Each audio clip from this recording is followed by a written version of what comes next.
Tiga unsur ini ada pada diri manusia ketika manusia itu hidup. Manakala dia meninggal dunia, jasadnya terpisah dengan ruhnya, begitu juga nafasnya terpisah dengan ruhnya. Yang hidup hanya ruh. Nyawa bukan hanya ada pada diri manusia, tetapi nyawa juga ada pada hayawan, tumbuhan maupun binatang. Kita dengar ada kebo mati, nyawanya mati.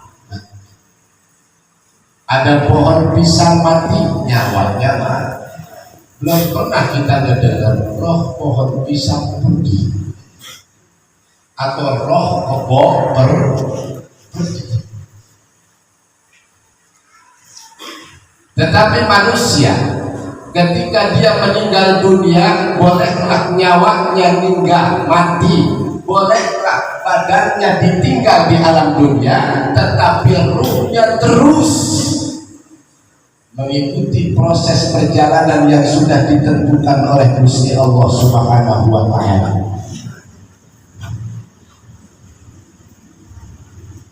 Maka kenapa banyak manusia di akhir zaman ini hanya sibuk ngurusin jasad?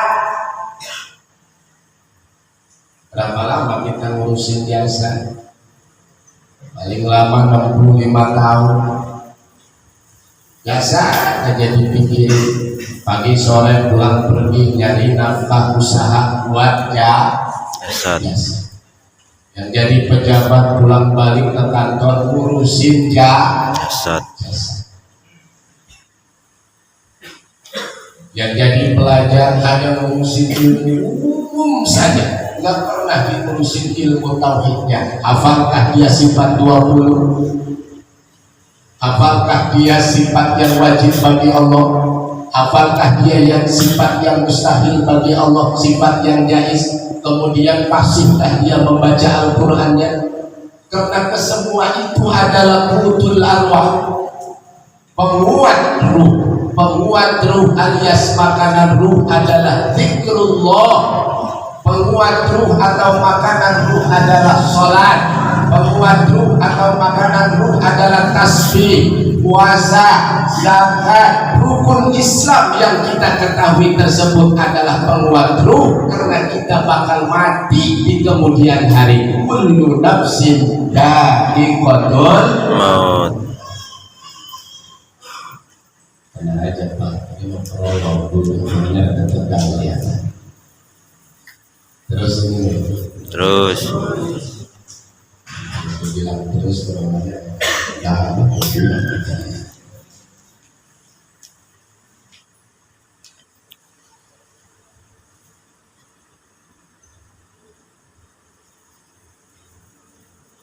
Maka ruh tersebut dijelaskan wa nafaktu min ruhi. Kalau ada orang yang ngomong ruh, kata Imam Ghazali, ruh itu tidak qadim tetapi diqadimkan.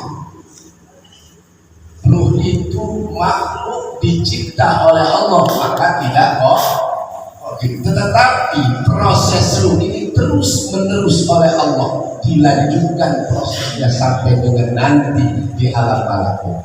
Maka sebenarnya kita nggak pernah sadar, kita pernah hidup di alam lahut, kita pernah hidup di alam malakut, kita pernah hidup di alam jabarut, kita pernah hidup di alam mulki. Sekarang fase mulki terakhir setelah prosesi kelahiran kita di alam lahir, kemudian lahir ke alam dunia, nanti kita masuk lagi ke alam malakut. Apa itu alam malakut? Malakut adalah alam bainad dunia wal akhirah, atau kita kenal dengan istilah alam barzakh. Itu fase awal alam barzakh.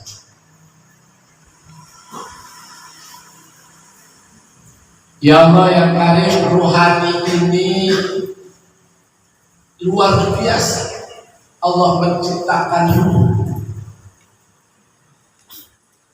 Andai pun tidak ada ruh ini yang dititipkan ke jasad kita, bebaslah kita ngomong.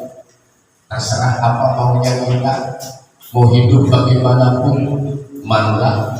Tetapi karena ruh inilah kita dipertanggungjawabkan oleh Allah. Makanya jangan kebanyakan asupan jasad saja yang kita berikan ke dalam diri ini, tetapi sekali-kali asupan ruh itu Zikir.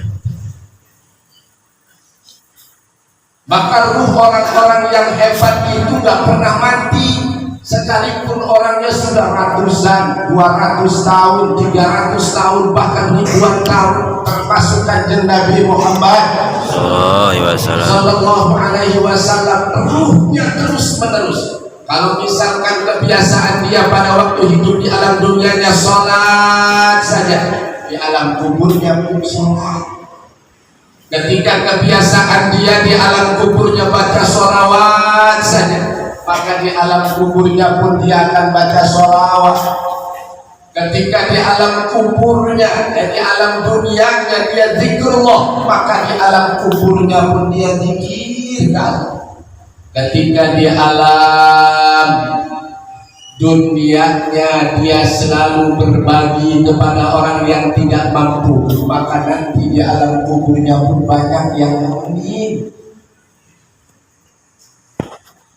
Ketika di alam dunianya dia tersebut ngamalin ilmu ikhlas karena Allah, maka di alam kuburnya pun biasa ngaji taklim. Bukan sedikit para wali-wali Allah yang ketika hidupnya di alam dunia tersebut beliau taklim ikhlas ngamalkan ilmu karena Allah, maka ketika dia meninggal dunia di alam dunianya biasa taklim dengan murid-muridnya yang sudah tidak ada, dengan guru-gurunya. Bahkan mungkin ketika seorang wali tersebut pangkatnya tinggi bersama Nabi Muhammad Sallallahu Alaihi Wasallam. Percaya kayak begini?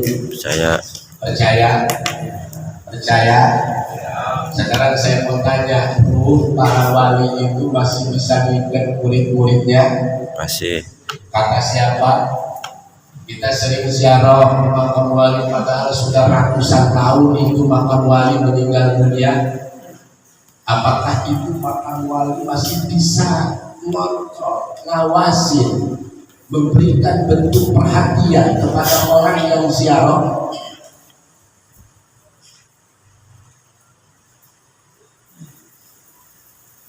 Kalau nggak percaya silahkan lihat di dalam kitab Sirajul Talibin ala Syarhi Minhajil Abidin karangan Syekh Ihsan Al-Jabasi, Syekh Zaidi Dahlan, dan Kutubul Irsyad Al-Habib Abdullah Al-Haddad menjelaskan tentang bagaimana ruh tersebut bisa koneksi.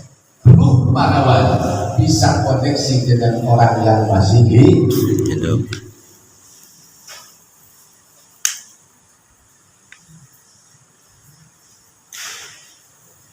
Terus.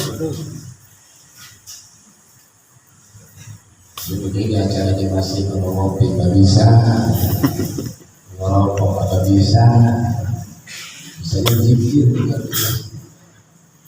Ya udah ini wayahnya aja udah ngerokok di masjid makruh ya kan? Ayo coba sih aja pedagang ngerokok nyamun.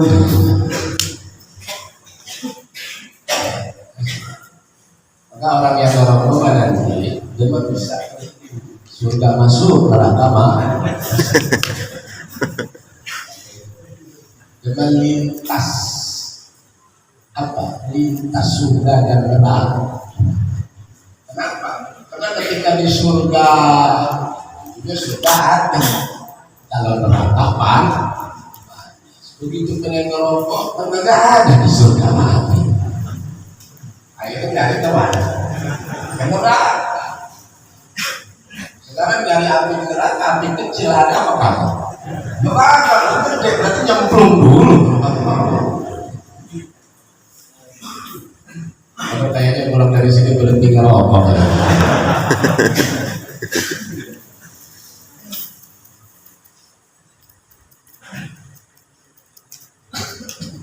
Itu kan saya udah enak begini dong. Dikasih kopi, tak apa dikasih.